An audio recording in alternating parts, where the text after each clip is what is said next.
मौसम गुजर रहा था और अभी तक उस बड़े आम के पेड़ पर बाउर नहीं आया था। इसलिए आम का वो बड़ा पेड़ बहुत दुखी था। वो ऐसे परेशान था कि उसके पुराने दोस्त कौवा और कौवी उसके पास आते हैं। कालू, देखो तो, इस बार बड़े आम के पेड़ पर कलियां निकली ही नहीं। मुझे तो लग रहा है इस बार ये आम का पेड़ हमें मीठे और रसीले आम नहीं देगा।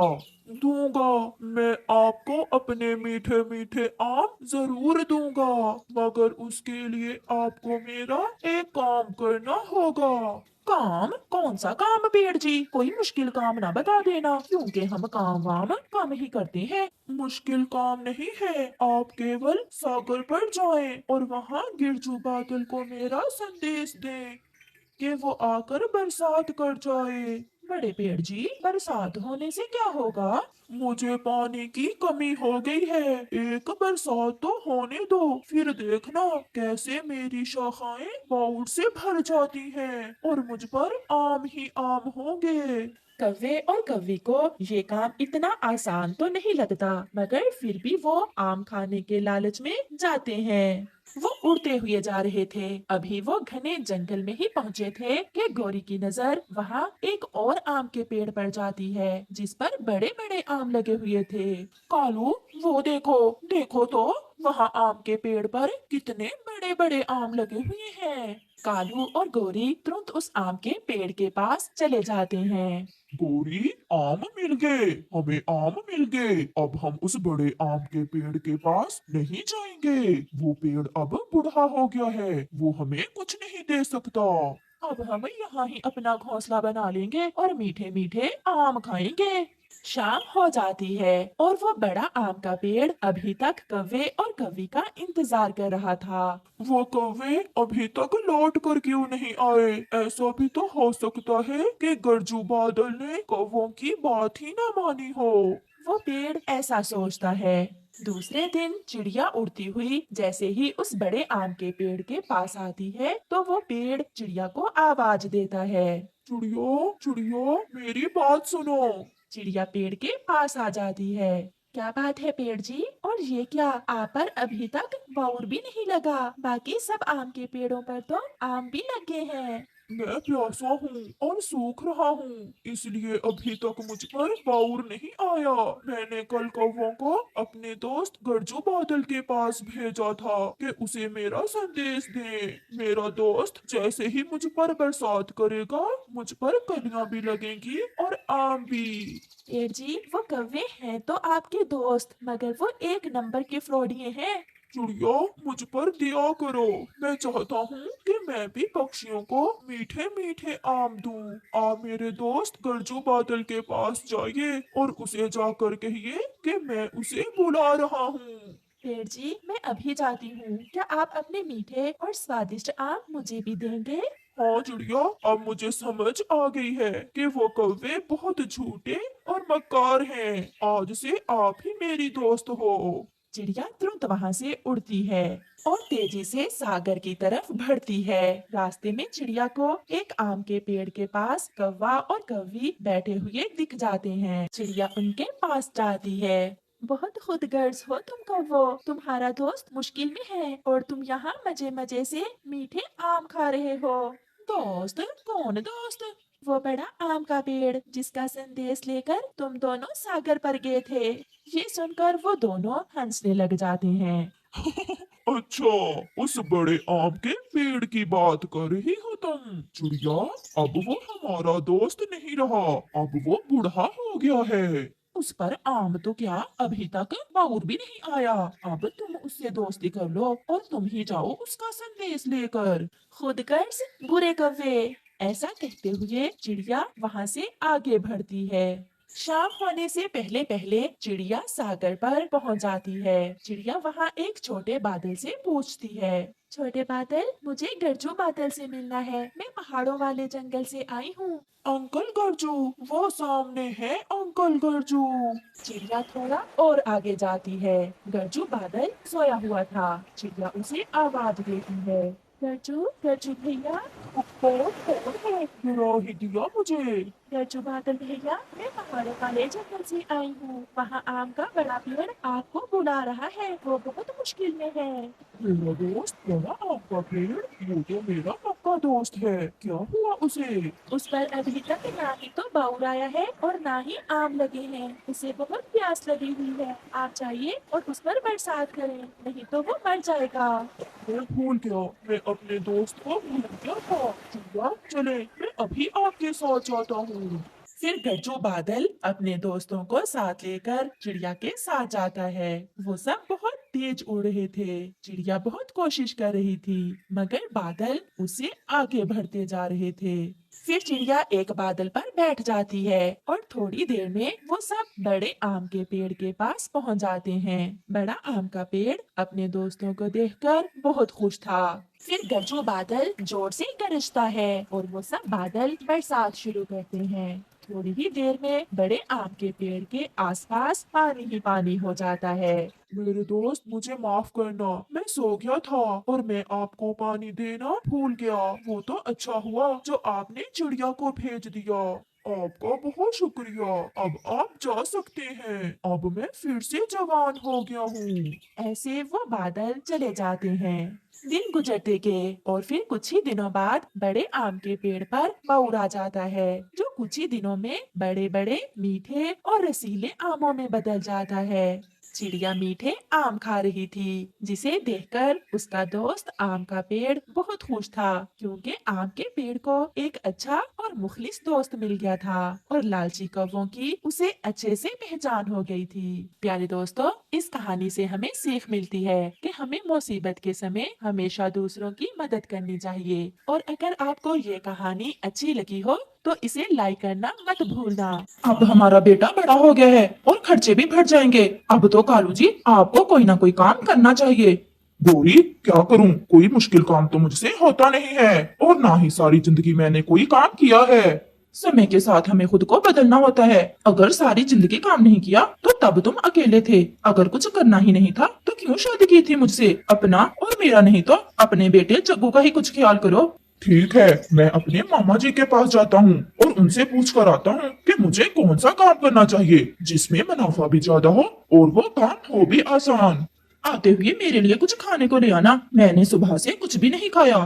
फिर कालू कौवा वहाँ से चला जाता है। वो बहुत तेज तेज उड़ता है और वो सीधा अपने मामा जी के पास जाता है और अपने मामा जी को सारी बात बताता है। कालू, मुझे तो विश्वास नहीं हो रहा कि तुम भी कोई काम करोगे। मामा जी, अब अगर मैंने कोई ना कोई काम ना किया तो मेरी पत्नी मुझे छोड़कर चली जाएगी। तो फिर सबसे आसान काम है कि तुम कल से पक्षियों के घरों में दूध देने का काम शुरू कर लो। आपका क्या मतलब है, मैं दूध विक्रेता बन जाऊं?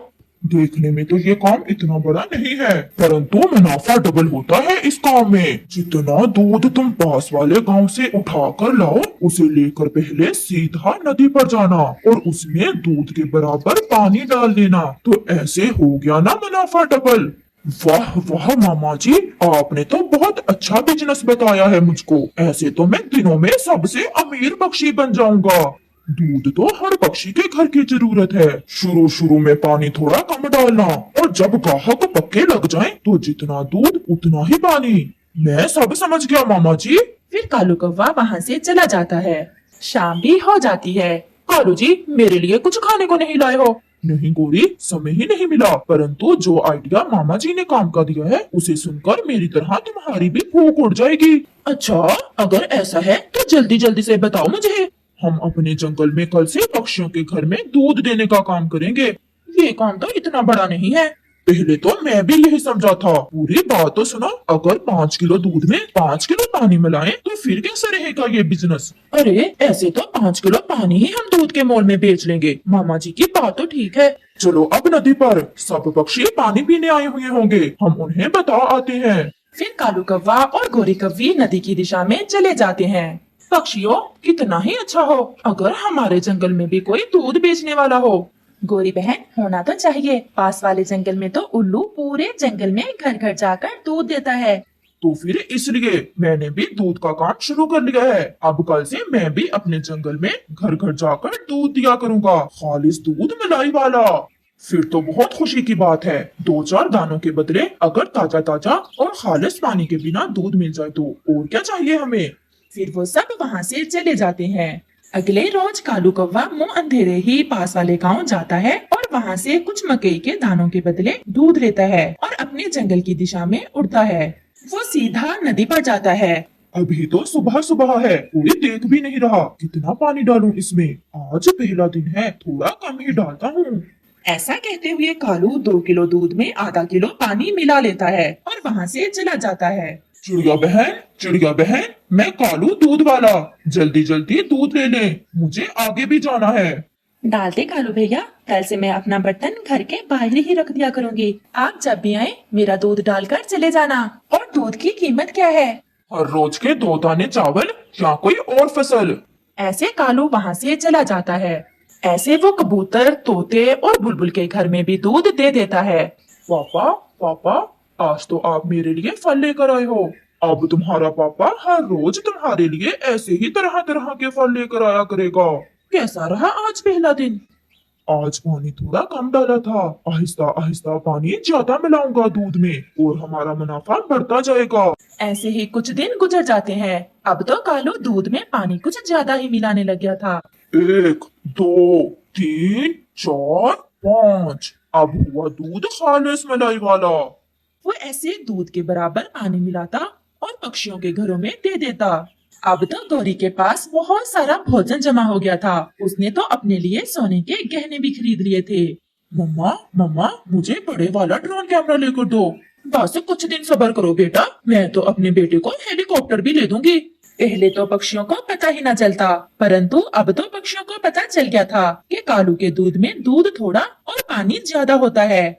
चिड़िया बहन, 2-3 दिन से तो कालू का दूध कुछ ज्यादा ही पतला होता है। मुझे तो ऐसा लग रहा है कि कालू दूध में पानी मिलाता है।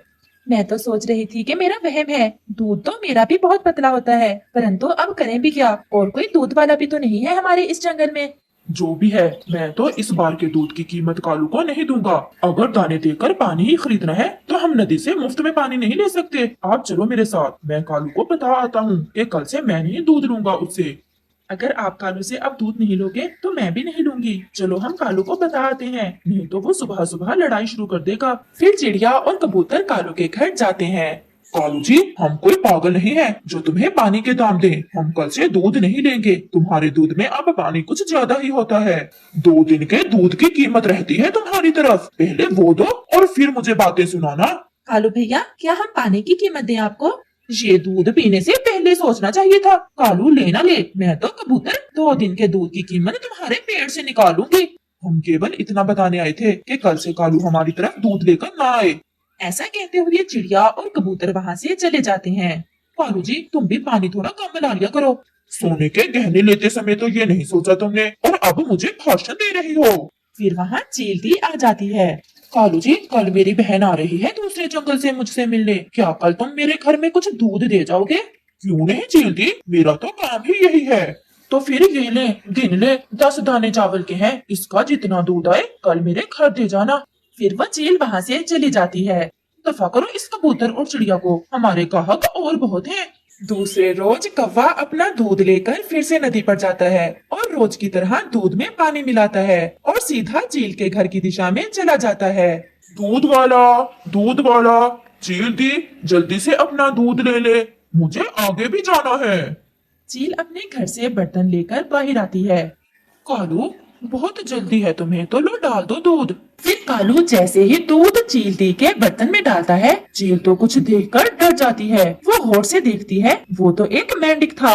मेंढक, ये कहाँ से आ गया? शैतान कौवे, मैं बताती हूँ तुम्हें कहाँ से आया ये मेंढक। फिर चील मार मार कर कौवे का पंख ही तोड़ देती है। अब फिर डालना मेरे दूध में पानी। चिड़िया और कबूतर वहाँ से गुजर रहे थे। वो कौवे को पिटता देख वहाँ आते हैं और उसे उठाकर उसके घर तक छोड़ देते हैं। हाय हाय, क्या हुआ मेरे पति जी को? चिड़िया, किसने ये हाल किया है मेरे पति जी का? चील के दूध से मेंढक निकला था और उसने तुम्हारे पति जी को मेंढक बना दिया। अब ये उड़ नहीं सकेगा, बल्कि मेंढक की तरह छलांग लगा लगा कर चला करेगा। गोरी तो रोए ही जा रही थी। इस कहानी से हमें सीख मिलती है कि लालच बुरी बला